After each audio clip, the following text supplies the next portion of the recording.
नमस्कार, आप देख रहे हैं मार्केट्स का पंचनामा। मैं हूं शरद दुबे और मैं लाया हूं आज के मार्केट्स का हाल। तो आज लगातार तीसरे दिन मार्केट्स रिकॉर्ड क्लोजिंग में बंद हुई है। आपका निफ्टी देख लीजिए, आपकी जो निफ्टी बैंक है आज पहली बार 35,000 के आंकड़े के ऊपर बंद हुई है और ऑलमोस्ट निफ्टी ने 14,900 का आंकड़ा टच किया है।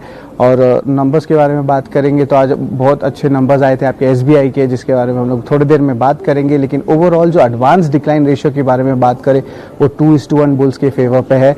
और अच्छे जो सेक्टोरल इंडेसेस में जहाँ पे तेज़ी देखने को मिली थी वो आपकी ऑटो स्पेस थी, पीएसयू बैंक्स थे, मेटल स्पेस थे, तो और टायर के स्टॉक्स थे जो जिनके रिटर्न्स जो है बहुत चहकते हुए दिखने मिले थे हर इंडिसेस में। और उसके अलावा जो ब्रॉडर इंडिसेस का परफॉर्मेंस हुआ है वो लगातार दूसरे दिन निफ्टी को आउट परफॉर्म किया है। और इसे देखने चल रहा है कि आपका जो मिड कैप है, स्मॉल कैप है, उसमें ज़्यादा मूवमेंट्स आ रही है और ओवरऑल मार्केट का मूवमेंट देखने को मिल रहा है। सारे इंडिसेस ग्रीन में एंड हुए सिवाय थोड़ा सा मुनाफा वसूली देखने को मिला आपका आईटी सेक्टर में। और बात करेंगे ब्रुकफील्ड इंडिया रियल एस्टेट की जो REIT है तो उसकी IPO की दूसरे दिन की सब्सक्रिप्शन में बड़े ठंडे नंबर आए। ऑलमोस्ट 37% सब्सक्रिप्शन हुआ है। कल आखिरी दिन है, देखते हैं इसके कैसे सब्सक्रिप्शन नंबर्स आते हैं। और उसके अलावा बजाज फाइनेंस, श्री सीमेंट और आपके अदानी पोर्ट्स ने आज के दिन के ट्रेड में लाइफ टाइम हाइज को भी टच किया। बात करेंगे निफ्टी के टॉप गेनर्स के तो सबसे पहले आते हैं ITC। और ITC में एक अच्छा मंथली ब्रेकआउट देखने मिला था जो ऑलमोस्ट 6% के ऊपर गई थी स्टॉक। और SBI में नतीजे के कारण ऑलमोस्ट 6% का उछाल देखने मिला था स्टॉक में। उसके अलावा गेनर्स थे आपके बजाज फाइनेंस और आपके एनर्जी पैक में ONGC थे। निफ्टी लूजर्स की बात करें तो आपके एशियन पेंट्स, सिप्ला, UPL और आपके इंडसइंड बैंक में ऑलमोस्ट 2 to 3% का डिग्रोथ देखने मिला। मिड कैप गेनर्स में बात करें तो थर्मैक्स ऑलमोस्ट 18% का उछाल देखने को मिला और जुबलेंट फूडवर्क्स नतीजे में 6% और आपके BHEL, टाटा पावर में भी उछाल देखने को मिला ऑलमोस्ट 2 to 4% का। PSU बैंक गेनर्स थे आज, जो सबसे बेस्ट परफॉर्मिंग सेक्टोरल इंडेक्सेस थी वो PSU बैंक इंडेक्स थी, जिसमें आपके Indian bank, bank of Baroda, bank of India, PNB चारों शेयर्स चहकते हुए दिखे थे। ऑलमोस्ट 7 to 14% का ग्रोथ आज दिखा रहे थे। रिजल्ट्स रिएक्शन में हिंदुस्तान कॉपर में, मेटल पैक में बहुत एक अच्छा रिजल्ट्स ला कल के ओवरनाइट में और आज स्टॉक 10% के ऊपर था।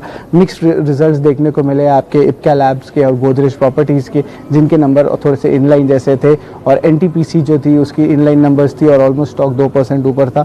अब बात करेंगे SBI की, जो सबसे बड़ा आज का बाजार का बादशाह था, जो 6% के ऊपर स्टॉक था और टॉप गेनर था निफ्टी में। तो उसके रिजल्ट्स के बारे में बात करेंगे, उसके फ्लाइंग प्रिंट क्या थी। तो ओवरऑल जो एसेट क्वालिटी है वो सिक्वेंशियली उसमें इंप्रूवमेंट देखने को मिली थी। याद रखिएगा सुप्रीम कोर्ट का डिस्पेंशन के नंबर्स के बिना मैं कह रहा हूँ तो उसमें GNPA रेशियो 5.44% वर्सेस 5.88% सीक्वेंशियली देखने मिला और NNPA रेशियो 1.81% वर्सेस 2.80% सीक्वेंशियली देखने मिला। बिजनेस का जो लोन ग्रोथ है उसमें पिकअप आ रही है और रिटेल सेंटिमेंट उसमें भी एक टाइप से एक पिकअप आ रही है, जैसे कि आपकी अनलॉक खुल रही है और वैक्सीनेशन की जैसे जो रिक्वायरमेंट्स बढ़ते जा रही है पब्लिक के लिए, तो देखा जा रहा है कि रिटेल पार्टिसिपेशन भी बढ़ रहा है। तो एक टाइप का पॉजिटिव रहेगा कंपनी के लिए। नंबर्स के बारे में बात करें तो जो नेट इंटरेस्ट इनकम है उसकी ग्रोथ तो वीक थी, उसमें ऑलमोस्ट 3.8% का ईयर ऑन ईयर ग्रोथ देखने मिला, जो ऑलमोस्ट 28,820 करोड़ की थी। और जो नेट इंटरेस्ट मार्जिन्स थे वो स्टेबल माने जाएंगे, वो सिक्वेंशियली अराउंड 3.12% पे आए थे। स्लिपेज और रिकास्ट के जो फिस्कल 21 के बारे में बात किया है उसका गाइडेंस अराउंड 60,000 करोड़ रुपया रखा है। और जो बैंक ने कहा अपने कॉन कॉल में कि SBI जनरल IPO जो आएगी उसकी IPO जो है अभी इस साल आएगी जब समय सही रहेगा। और याद रखिए जो बैड बैंक प्रपोजल के बारे में बात हुआ है वो जो है बैंक ने उसमें सहमति देने की बात कही है मैनेजमेंट ने, और वो अप्रूव करते हैं कि ये ओवरऑल सिस्टम के लिए बढ़िया रहेगा। उसके अलावा जो क्रेडिट ग्रोथ है वो भी एक्सपेक्टेशन है पिकअप करे, जैसे कि PSU की जो कैपेक्स रिवाइवल हो रही है उस पे, और ये पॉजिटिव न्यूज़ रहेगा वैक्सीनेशन के ऊपर भी, जिस तरह कॉन्फिडेंस लेवल्स कंज्यूमर्स का बढ़ रहा है। और ये बजट जो थी बहुत अच्छा इकोनॉमिक मोमेंटम जो है बैंकिंग स्पेस के लिए भी जाना जाएगा। अब बात करते हैं आपके एंटरटेनमेंट स्पेस पे जी की, तो जी ने भी स्टॉक में अच्छा रिएक्शन देखने को मिला, ऑलमोस्ट 2% ऊपर स्टॉक था और नंबर्स एक्सपेक्टेशंस के बेटर आए थे। सबसे पहले जो एड रेवेन्यूज थे 4 क्वार्टर के डिग्रोथ के बाद 7.5% ऊपर हुआ और डोमेस्टिक एडवर्टाइजिंग रेवेन्यू वो 7.5% वो भी ईयर ऑन ईयर का ग्रोथ दिखाया और सब्सक्रिप्शन रेवेन्यू भी बहुत अच्छा हो। याद रखिए जी का एक डिजिटल प्लेटफॉर्म है ZEE5, तो उसमें उन्होंने बहुत कैपेक्स डाला था और धीरे धीरे करके वो जो सब्सक्रिप्शन नंबर्स हैं, जैसे लॉकडाउन में बैठे हैं तो ये बहुत सारे OTT प्लेटफॉर्म्स का यूसेज हो रहा है, तो ZEE5 का भी हो रहा है और उसमें subscription growth month on month में भी बहुत अच्छा ग्रोथ देखने को मिल रहा है। रेवेन्यू ऑलमोस्ट 33% अप था, जो ऑलमोस्ट 2719 करोड़ में आया, और एबिडा में 26% का उछाल देखने को मिला, जो तकरीबन 716 करोड़ आया।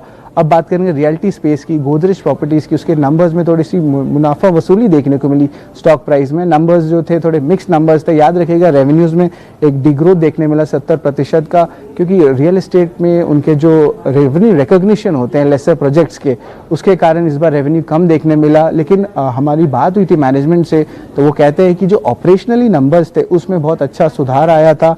एबिडा लॉस ज़रूर थी अराउंड 54 करोड़ की, क्योंकि कॉर्पोरेट ओवरहेड्स को मैच नहीं कर पाए थे रेवेन्यू के साथ, और जो बुकिंग वैल्यू थी उसमें 25% का उछाल देखने को मिला, जो 14,090 करोड़ तक का ऑलमोस्ट बुकिंग वैल्यू था। सेल्स वैल्यू में 50% का ग्रोथ आया, जो ऑलमोस्ट 2.4 मिलियन स्क्वायर फीट था, और जो 2 नए प्रोजेक्ट तीसरे तिमाही में उन्होंने डाला, जिसका saleable area almost 4.1 million square feet था।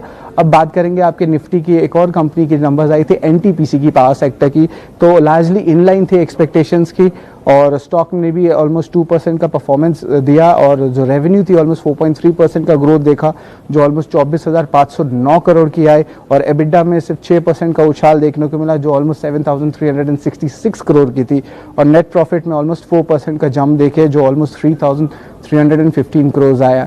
तो ये इंपॉर्टेंट तीसरी तिमाही के नतीजे थे जो इस मार्केट आज में आए थे, और बाकी की तीसरी तिमाही के नंबर्स और नतीजे, इनके सारे जो हम लोग रिएक्शंस देते हैं वो आपको देखने मिलेगा सीएनबीसी आवाज़ पे। फ्रेंड्स मिलते हैं अगले वीडियो के अंदर, जब तक के लिए गुड बाय।